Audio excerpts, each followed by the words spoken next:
Hello friends, Radhe Radhe, जय श्री कृष्णा। इसके पहले आपने मेरे वीडियोस में भी या अदर जगह भी ये बात सुनी होगी कि अगर आप किसी फॉल्स ट्विन के साथ डील कर रहे हो या कोई कार्मिक के साथ डील कर रहे हो तो बहुत सारा इनर वर्क करने के बाद भी उनके अंदर कोई चेंजेस नहीं आते हैं। लेकिन आज के वीडियो में हम इससे आगे की बात करेंगे। अगर आप किसी ट्रू ट्विन के साथ ही डील कर रहे हो, आप श्योर हो कि वो आपका डीएम ही है, ट्रू ट्विन फ्लेम, तो फिर उसके अंदर चेंजेस क्यों नहीं आते हैं?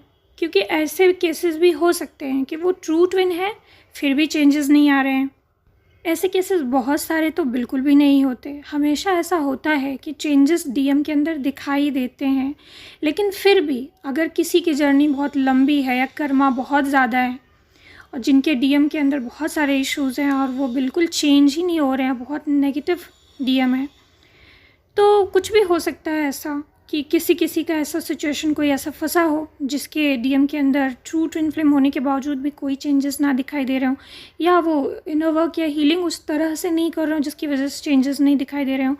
तो क्या रीज़न होता है कि ट्रू ट्विन फ्लेम के साथ आप हो और उनके अंदर चेंजेस नहीं आते, उसके बारे में हम थोड़ी सी बात करेंगे। आप वीडियो को अंत तक ध्यान से सुनिएगा। तो पहला रीज़न तो देखिए यही होता है, अगर आप ठीक से इनर वर्क नहीं कर रहे हो, ये बेसिक रीज़न है कि ठीक से इनर वर्क नहीं कर रहे हो, आप इग्नोर कर रहे हो, आपको मिरर एक्सरसाइज करना नहीं आता, सबकॉन्शियस हीलिंग नहीं करना आता, आप समझ नहीं पा रहे हो कि आपके डीएम आपको इस जगह क्या मिरर कर रहे हैं, आपको मेंटल क्लैरिटी नहीं है, आपने मेडिटेशन हीलिंग करके कम से कम अपने आप को एक कॉन्शियस लेवल पे इवाल्व नहीं बनाया जिससे कि आपको थोड़ा सा अंडरस्टैंडिंग हो सके, आपकी ट्विन फ्लेम जर्नी में दी जाने वाली सिचुएशंस आप सॉल्व कर सके, आप उसको समझ सकें, सेल्फ डिसीजन ले सकें। एक होता है ना एग्ज़ाम, कि आप 10वीं का एग्ज़ाम दे रहे हो, लेकिन आपको 10वीं के पेपर में जब आप बैठ रहे हो एग्ज़ाम देने के लिए, तो आपको अगर क्वेश्चंस ठीक से पढ़ाई करी है तो क्वेश्चंस आपको आते होंगे। उन क्वेश्चन का आंसर अगर आप लिखेंगे ठीक से तो आप पास हो जाएंगे। अगर आपने ठीक से पढ़ाई नहीं की है तो आप 10वीं के एग्ज़ाम में पास नहीं होंगे। तो यहाँ पे बिल्कुल कुछ इस तरह से ही होता है कि अगर कोई डीएफ्स ऐसी हैं कि जो डेडिकेटली इनर वर्क नहीं कर रही हैं, या उन्होंने मान के रखा है अंदर कि नहीं, उनको उनका डीएम नहीं चाहिए, उनकी लाइफ में तो सब कुछ ठीक चल रहा है, तो फिर क्या ज़रूरत है ज़्यादा मेहनत करने की, या उनके पास इनर वर्क ना करने का या ट्विन फ्लेम जर्नी को इग्नोर करने का, डीएम को इग्नोर करने का कोई और रीज़न भी हो सकता है। तो जो भी रीज़न है, अगर किसी रीज़न की वजह से वो इग्नोर कर रही हैं, इनर वर्क को ठीक से नहीं कर रहे हैं, तो उनकी जर्नी स्टक रहती है। ट्रू ट्विन फ्लेम होने के बाद भी कोई चेंजेस नहीं आते क्योंकि उनके अंदर भी कोई चेंजेस नहीं आ रहा। अब ये तो बेसिक लेवल की बात हो गई। इसके बाद अगर कोई डीएफ ऐसी हैं कि जो बहुत डेडिकेटली इनर वर्क कर रही हैं, सब कुछ कर रही हैं, पूरा प्रयास कर रही हैं जितना उनसे हो सकता है, फिर उनके डीएम क्यों साइलेंट हैं, क्यों नहीं आ रहे हैं, या क्यों शेयर नहीं कर रहे हैं, मेंटल क्लैरिटी नहीं दे रहे हैं, फीलिंग से रिलेटेड क्लैरिटी नहीं दे रहे हैं, लॉन्ग टाइम तक स्टक हैं, ट्रू ट्विन फ्लेम है फिर भी स्टक हैं। अब इसके कई सारे कारण हो सकते हैं। पहला कारण तो ये हो सकता है कि आपके डीएम काफ़ी ज़्यादा डिस्टॉर्टेड एनर्जी में है, उनका हर चक्रा बहुत ही ज़्यादा ब्लॉक है, उन्होंने अपनी लाइफ में काफ़ी ज़्यादा स्ट्रगल्स देखा है, रिलेशनशिप इश्यूज़ पहले भी बहुत ज़्यादा रहे हों, जिसकी वजह से उनका हर चक्रा काफ़ी ज़्यादा ब्लॉक है, जिसकी वजह से उन्हें हील होने में टाइम लग रहा है। ऐसे में वो हील हो रहे होते हैं, उनके अंदर चेंजेस भी आ रहे होते हैं, लेकिन आपको पता नहीं लग रहा होता है क्योंकि एकदम से वो बहुत ज़्यादा शो नहीं कर पा रहे होते हैं ना। थोड़ा टाइम दीजिए, वेट कीजिए, पता लगेगा। एक तो ये रीज़न होता है कि इश्यूज़ उनके अगर बहुत ज़्यादा हैं तो थोड़ा सा असर जो है कुछ टाइम लेता है दिखने में। दूसरा मोस्ट इम्पॉर्टेंट कारण होता है ego clashes. DM DF energy में अगर दोनों ही मैस्कुलिन एनर्जी कुछ ज़्यादा है, तो अहंकार, अगर ईगो की एनर्जी ज़्यादा है तो झुकने में प्रॉब्लम आती है, और फिर जो रनर चेज़र वाला फेज़ है वो ही समाप्त नहीं हो पाता। दोनों को ये लगता है कि मैं क्यों झुकूँ, वो हर चक्रा ब्लॉक की वजह से होता है। अब यहाँ पे डीएम डीएफ दोनों के अंदर जितना हाई लेवल का ईगो है उसको मेल्ट होने में, शैटर होने में उतना ही टाइम लगता है। ये भी बेसिक बात ही बताइए, अभी मेन पॉइंट आगे बताने वाली हूँ, पहले इसको अच्छे से समझ लीजिए क्योंकि ये छोटा इशू आपको लग सकता है लेकिन ये भी बहुत बड़ा कारण हो सकता है किसी के जर्नी में। तो ईगो इश्यूज़ एक ऐसा इशू है जिसकी वजह से डीएम और डीएफ दोनों ही अपना रनर चेज़र फेज समाप्त नहीं कर पाते। रिलैक्स होकर एक दूसरे से कम्युनिकेट नहीं कर पाते, या सरेंडर और डेडिकेशन उस तरह का नहीं हो पाता जिससे कि दोनों ही का हार्ट चक्र हील होकर के वो सरेंडर कर पाएँ। दोनों को ही रिक्वायरमेंट है प्यार की, वो अपनी तरफ खींच रहे हैं मुझे चाहिए, वो अपनी तरफ डीएम अपनी तरफ खींच रहे हैं कि मुझे भी प्यार चाहिए, मुझे भी नहीं मिला, मेरे भी पास्ट लाइफ में बुरे एक्सपीरियंस रहे, डीएफ को लगता है कि मेरे भी बुरे एक्सपीरियंस रहे तो मुझे भी चाहिए। तो कोई दे नहीं पा रहा होता है खुल के, खुले मन से, पूरा प्यार से, लव से फुलफिल होके। तो यहाँ कहीं ना कहीं ईगो क्लैशेस होते हैं दोनों के बीच।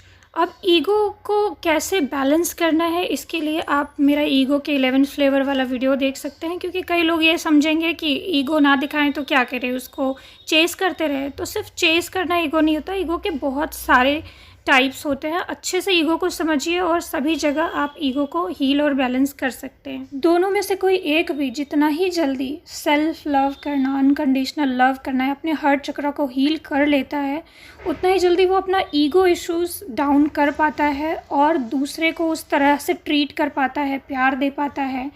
बुरा बिहेव करने के बाद भी वो प्यार दे पाता है और दूसरे का हार्ट मेल्ट होने लगता है। उसके सारे नेगेटिविटी और जो ट्रस्ट इश्यूज़ हैं और जो प्यार से दूर भागने की एक प्रवृत्ति है, ट्रू लव चाहिए ही नहीं, इस चीज़ की जो एनर्जी है वो धीरे धीरे मेल्ट होने लग जाती है।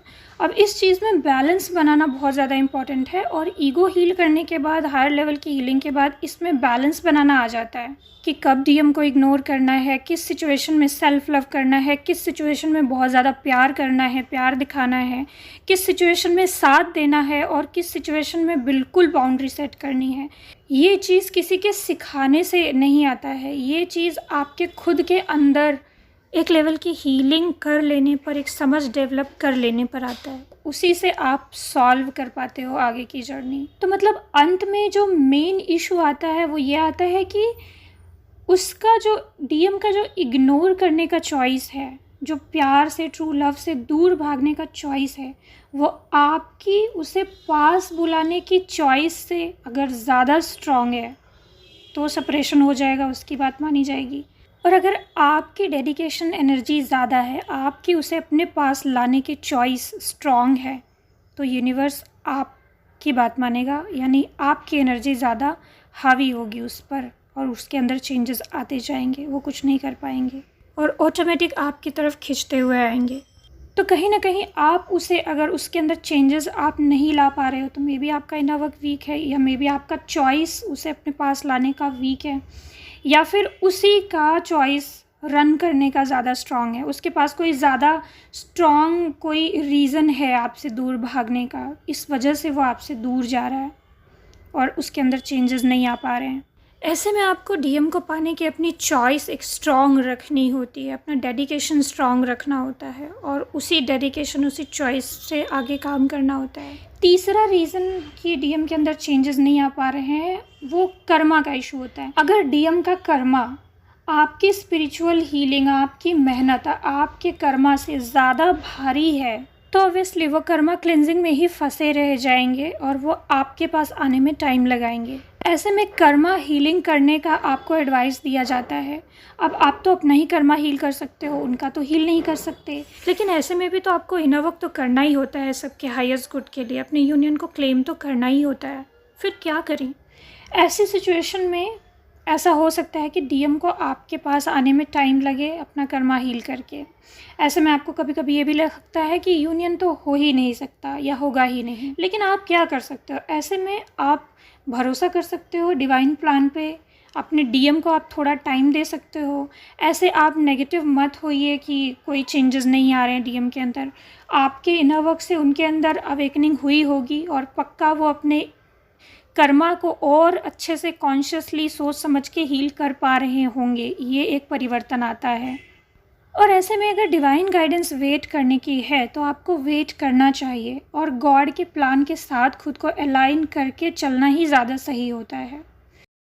और अगर इतना होने के बाद भी आप एक स्ट्रॉन्ग चॉइस अपनी रखते हैं यूनियन की, तो आप कर सकते हैं हीलिंग, अपने डीएम के अंदर परिवर्तन ला सकते हैं क्या? जैसे कि मैं अक्सर मेरे गुरुदेव प्रेमानंद जी महाराज का सत्संग सुनती रहती हूँ, तो कर्मा के बारे में एक बात मैंने जानी जो पहले भी पता थी बट अभी एकदम श्योर हो गई। उन्होंने अपने वीडियो में ऐसा बताया है कि प्रारब्ध यानी कर्म अगर बड़ा है, यानी कोई बहुत बड़ा प्रारब्ध है और आप उसे भस्म करना चाहते हो, तो आपको उसी कोटि का यानी उसी लेवल का भजन भक्ति उसी लेवल का करना पड़ेगा, तभी उस प्रारब्ध को क्षय किया यानी ख़त्म किया जा सकता है। तो कर्मा हीलिंग के बारे में मुझे एक यही बात पता लगी कि अगर कर्मा बहुत ज़्यादा है तो उस लेवल का ब्लॉकेज अगर है, उस लेवल का कर्मा है, तो आपको उसी लेवल की हीलिंग, साधना, भजन भक्ति, उस कर्मा को भस्म करने का प्रयास भी उसी लेवल का आपको करना होगा। तो एडवाइस यही है कि अगर आपके डीएम का कर्मा बहुत ज़्यादा है तो आप उसका कर्मा हील नहीं कर सकते, लेकिन आपकी एक चॉइस है यूनियन की। तो फिर आप ऐसा कर सकते हो कि आप प्रार्थना करो भगवान से, भजन करो, उस लेवल का भक्ति करो, उस लेवल का हीलिंग इनर वर्क उस लेवल का करो कि ईश्वर खुद ही प्रसन्न होकर के आपके डीएम को भी उस चीज़ से बाहर निकाल दे, क्योंकि आपको उससे यूनाइट होने की चॉइस है। सबके हाईएस्ट गुड के लिए ऑटोमेटिक वो चीज़ कर दें। आपको नहीं पता है कि वो कैसे होगा, कैसे निकलेंगे, आप ऐसे इंटेंशन डाल के अलग करने का प्रयास मत करो। आप अपने लिए करो कि भाई भगवान, मुझे आपने ये जर्नी दी है, मुझे मेरी जर्नी कंप्लीट करनी है, आप मुझे ये गाइड कर रहे हो, एडवाइस कर रहे हो, मेरे डीएम के साथ मुझे भी सफरिंग हो रही है, तो इस सफरिंग से बाहर निकलने के लिए मैं ये सारा कर्मा हीलिंग कर रही हूँ। सबके हाईएस्ट गुड के लिए कैसे करना है ये आप जानो। तो गॉड से आप ऐसा बोल करके प्रेयर करें, क्योंकि आपके डीएम के थ्रू आपको भी सफरिंग मिल रही है, तो कर्मा कहीं ना कहीं अटैच है आपका भी उस चीज़ से। ऐसी प्रेयर के साथ आप कर्मा हीलिंग के लिए साधना, कर्मा हीलिंग के लिए प्रायश्चित, अगर आपसे कोई कर्म बन गया है आपकी जर्नी में तो उसके लिए आप प्रायश्चित करके वो कर्मा भस्म कर सकते हो। अपने साइड का, अपने डीएम के साइड का एक बस प्रेयर करके ही आप भस्म कर सकते हो, ऐसे सरेंडर करके, चॉइस ले करके, यूनियन को क्लेम करके, और अपना पुण्य कर्म, अपना भजन, अपनी भक्ति की एनर्जी, उसका वो जो कहते हैं भजन का धन, उसको बढ़ा करके आप उसका यूज़ कर सकते हो अपनी जर्नी को सॉल्व करने के लिए और अपने डीएम के बीच का कर्मा हील करने के लिए। और प्रार्थना में आप ये चीज़ ज़रूर ऐड करें कि सबके हाईएस्ट गुड के लिए चीज़ें हों, तो आपका कोई भी नया कर्म नहीं बनेगा, यानी कोई भी नया बुरा कर्म नहीं बनेगा। जिस तरह ईश्वर को प्राप्त करने के लिए अलग अलग मार्ग हैं, जैसे कि भक्ति योग और ज्ञान योग और कर्म योग, इसी तरह से ट्विन फ्लेम जर्नी में भी यूनियन तक पहुंचने के अलग अलग रास्ते हो सकते हैं। बिल्कुल इसी तरह से आप ऐसे कभी कंफ्यूज मत होना कि ट्विन फ्लेम जर्नी में यूनियन के लिए सिर्फ एक ही मार्ग है, ऐसा ही करेंगे तो ही यूनियन होगा। नहीं, अलग अलग मार्ग हो सकते हैं। आपको बस अपने इनर गाइडेंस पे भरोसा करना है कि डिवाइन मुझे किस रास्ते से लेके जा रहे हैं, किस तरह से मुझे चलाया जा रहा है, उस डिवाइन गाइडेंस पे भरोसा करते हुए, सरेंडर करते हुए आगे बढ़ना है। तो फ्रेंड्स, आज के वीडियो में ये कुछ 3-4 इश्यूज़ मैंने बताए जिसकी वजह से आपके डीएम के अंदर ट्रू ट्विन फ्लेम होने के बाद भी चेंजेस नहीं आ रहे। सोल्यूशन भी मैंने साथ के साथ ही बताया है, तो आप वीडियो एक बार फिर से अच्छे से सुन सकते हो, अच्छे से एनालाइज कर सकते हो। इनमें से कोई अगर आपका इशू है तो उसके सोल्यूशन के थ्रू जा सकते हो और उन पे इनर वर्क हीलिंग करिए। चेंजेस ज़रूर आपके डीएम के अंदर आपको दिखाई देंगे।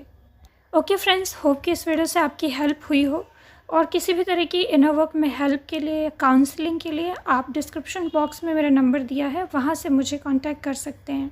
ओके फ्रेंड्स, अपना ख्याल रखिएगा। God bless you all. Radhe Radhe, जय श्री कृष्णा।